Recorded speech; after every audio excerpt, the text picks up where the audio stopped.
Prandaj, çfarëdo që unë them, sigurisht do të paragjykohet me të drejtë dhe kam zgjedhur që përgjigjen më të mirë dhe më të besueshme për qytetarët do ta jap duke cituar një zotëri, i cili në fakt ka qenë drejtori i përgjithshëm i policisë së shtetit në kohën kur ju ishit në qeveri.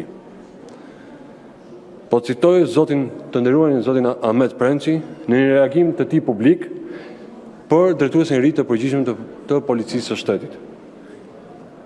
Ai thotë: "Është përzgjedhur një nga emrat më të spikatur të kësaj strukture, një profesionist me një karrierë të ndërtuar mbi përkushtim, integritet dhe rezultate konkrete.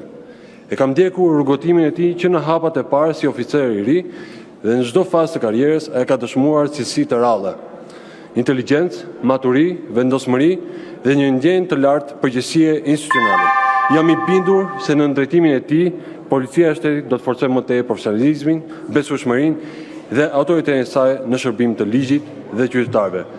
Mbyll citimin zoti Prençi. Kjo është përgjigjja më e mirë.